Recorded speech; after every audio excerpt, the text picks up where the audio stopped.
Today, I'm going to take the official Australian Citizenship Test practice version.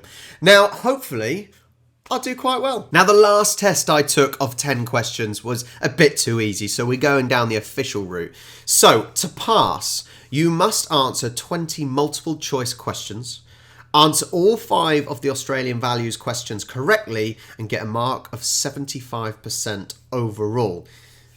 Should be a little bit difficult compared to the last one I did. So let's get started. What do we commemorate on Anzac Day? Anzac, Australia, New Zealand Army Corps. The landing of Australian New Zealand Army Corps in Gallipoli. Turkey during World War I. That is the answer, but let's see what other options there are. The arrival of the first free settlers from Great Britain. No, that is Australia Day. On the 26th of January. Or the landing of the first fleet in Sydney Cove. Oh, I got it wrong. Which way round? Now, I know that the answer's correct, but my fact now, maybe the fact was for the Australia Day is actually the landing of the first fleet.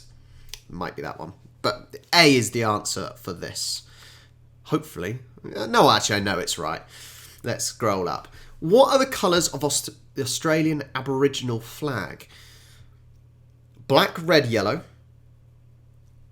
Green, white, black. No, because there's no white in it. Blue, white, green. There's no white in it. I'm pretty sure. So I'm going black, red, and yellow. Boom. Hopefully that's got it. What is the Commonwealth coat of arms? The national anthem? No, because that's the national anthem. The Australia's national flower is not that, because that is the golden wattle. Or the official symbol of Australia, which identifies Commonwealth property. There we go. Number C. Number C? Letter C. I'm hoping it gets harder. Because I'm going to walk this if I don't. So, fingers crossed. Here we go. Yes, this is where it might get a little bit tougher. The Australian... What happened in Australia on the 1st of January 1901?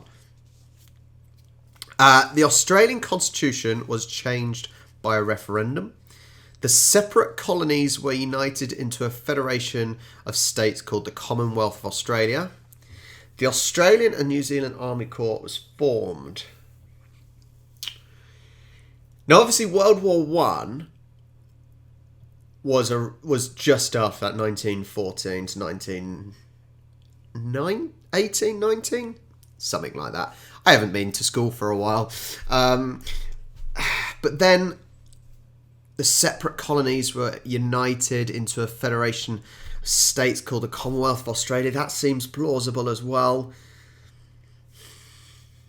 If in doubt, go B. I'm going to go B. I just think it could be the Army Corps being created, but I think that the colonies would have had to be united before. This is a little bit tougher, actually. It's a little bit tougher.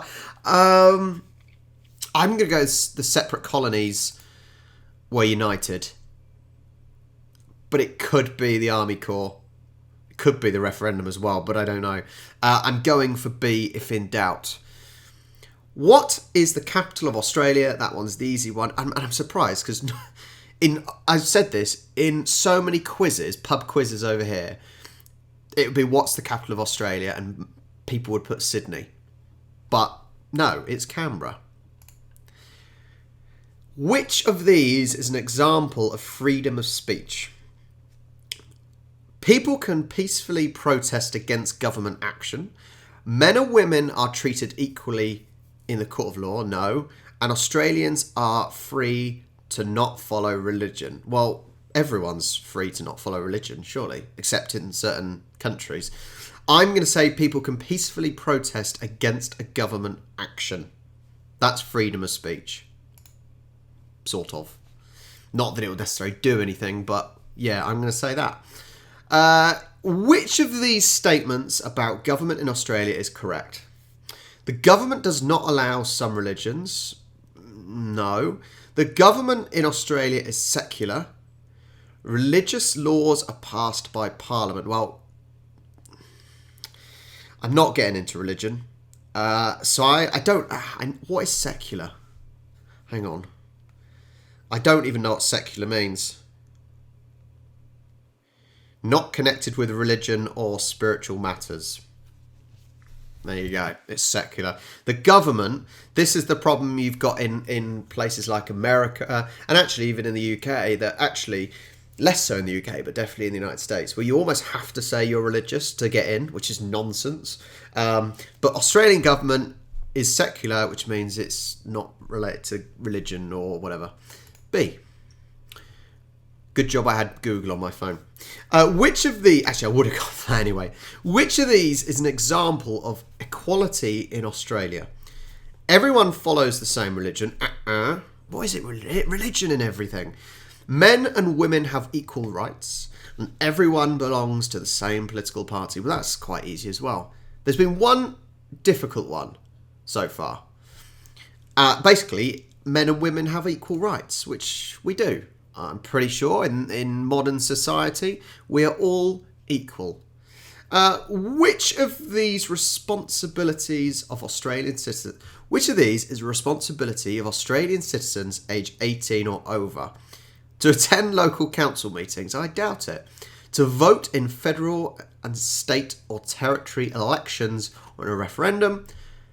To have a current Australian passport? No one needs a passport if you're not travelling abroad. I cannot see it being must attend local council meetings. I'm going to say it is responsibility of over 18s to vote in elections and referendums. That is the strange thing for me, because we over here, you don't have to vote if you don't want to vote. And that's a pain sometimes, but a blessing sometimes as well, because I think that this may be different. Or it may not be true, but I find that in my head that if people are forced to vote, they may not bother doing the research on who is the right person to vote for and will just vote for anyone. But in Australia, you have to vote, otherwise you'll get a big fine. Which of these statements about passports is correct? Australian citizens can apply for an Australian passport. Permanent residents can hold an Australian passport, and Australian citizens need a passport and visa to return to Australia. We wouldn't need a visa to return to Australia, that's like any country, so that one's out. Permanent residents can hold an Australian passport. Can you click more than one? No. Australian citizens can apply for Australian passport, of course. Permanent residents can hold an Australian passport. I think you can be a permanent resident but not be an Australian citizen. I think you've got to be a permanent resident to become an Australian citizen, but you have to be an Australian citizen to get an Australian passport. Like Miriam Margolyes, she's a permanent resident, but then she had to apply, do this whole Australian test to then become an Australian citizen. I have to get the words right in my head. Which of these statements about voting in Australian elections is correct? People are free and safe to vote for any candidate. Voting is by a show of hands. People must write their names on their vote. You don't put your names on the vote, and you don't vote by a show of hands. This is meant to be harder. People are free to vote for whoever they like. Which brings up other problems, doesn't it? What is the name of the legal document that sets out the basic rules for government in Australia? The Australian Federation, the Australian Commonwealth, or the Australian Constitution? It's a constitution. That is the only thing that is a document there. Lots of organisations have constitutions. We all know about the United States Constitution, don't we? So that is the document, the Australian Constitution. What is a referendum? Oh, let's not get into referendums. Oh, we don't want to talk about referendums, do we? Let's get this done quick. A vote to change the government, a vote to change the Australian Constitution, a vote to change the Prime Minister. Well, the vote to change the government is a general election. A vote to change the Prime Minister is a party election or a vote of no confidence. But a vote to change the Australian Constitution is a referendum. Nice. I'm doing okay, I think. I'm doing okay. I think maybe one wrong, but it might be right at equal measure. So next, which arm of government has the power to interpret and apply laws?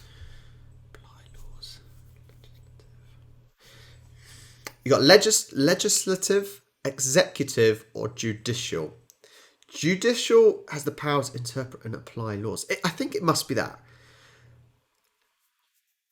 Does the legislative make the laws? The judicial applies the laws. I think. I'm going to go with that. I'm going to go with that. Judicial. Judicial with judges. They apply the laws. Which of these is a role of the Governor-General? I don't really know what a Governor-General is, if I'm honest. The appointment of state premiers. Signed all bills passed by the Australian Parliament into law. The appointment of the head of state. I don't really know what a Governor-General is. It's not something we have in the UK.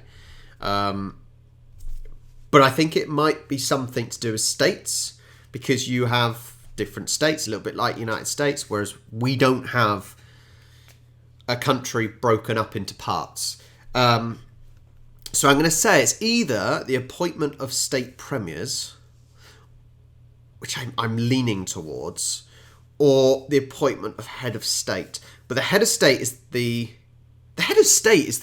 king. Is King Charles, isn't it?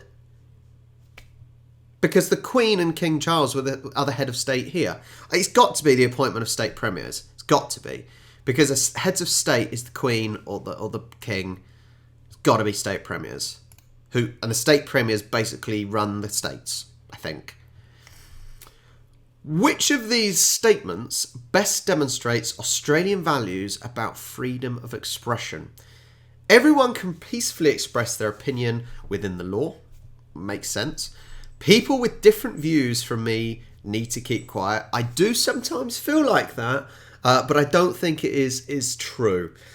And only approved topics can be discussed. We're not living in Saudi Arabia. So the answer is A. As long as it's within the law and it's peaceful, you're allowed to protest. Should people in Australia make an effort to learn English? People in Australia should speak whichever language is most commonly spoken in their local neighbourhoods. There is no expectation to learn any particular language in Australia. Or yes, English is a national language of Australia and it helps to get an education, a job, and integrate into the community. So this isn't saying you must learn English. It's not saying you must learn English. But technically, you should be able to speak whatever you want, right? But with the wording of the answers, yes, English is the national language of Australia, and it helps to get education, job, and integrate into the community. By adding those three bits on, I think that's the sort of thing a government would want to promote. I'm going to go C. But I would stress that it's not saying people have to learn English as a language. So, just a cat going crazy on the stairs. In Australia, you can encourage violence against a person or group of people if you have been insulted. Yes, I don't think that is acceptable. Yes, if you do not intend to carry out violence. No, it is against Australian values and laws. Sometimes, if I feel offended. Sometimes I feel like I would like to encourage violence, but it's not the thing you should do. Let's peace and love. No, it is against Australian values and laws. Two more, and I think I've done quite well. Should people tolerate one another where they find that they disagree? This is ridiculous. This is your Australian citizenship test. I'm pretty sure some of the UK or English citizenship test has like facts and figures. I know you had at the start like the 1901, but you've got people who invented things. Like, should people tolerate one another where they find that they disagree? It is against the law to disagree with one another. No. People only need to treat each other with respect if they agree with one another. Yes, peaceful disagreement reflects Australian values in relation to mutual respect. It's got to be yes. People have different views. Even if you think they are wrong, you got to respect that they may have the wrong views. Last one, I think. Which of the following is an example of contributing to the Australian community? Volunteering or fundraising for a charity is a great opportunity to strengthen our community. B. I should not be making any effort to get to know any other people. Or C. People in Australia should not contribute to the community because Australia is a free country. God, I thought this was going to be difficult. It's A, obviously. I got 95%. Boom. I think it's that one, the 1901, and I think it could be the creation of the Anzacs. Question. Oh! No! I got the right. The 1901, I got it correct. So that was. Hang on. I got it correct.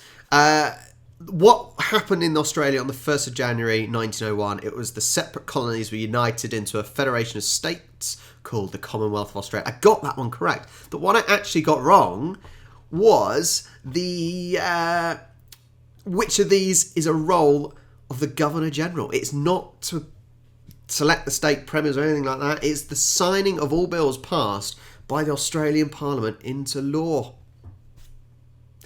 95%. Well, if I did ever decide to come down under and live permanently, I got this covered. I have got this covered. Well, how well would you have done? Hopefully, while you're watching this, you possibly went through the answers yourself. Did you get as good as me? 95%. One wrong. That was way too easy. That was way too easy. But thank you so much for watching again. You guys that watch my channel and support me via membership, buy me a coffee, simply watching. Thank you so much. Make sure you like and subscribe, and I will catch you next time.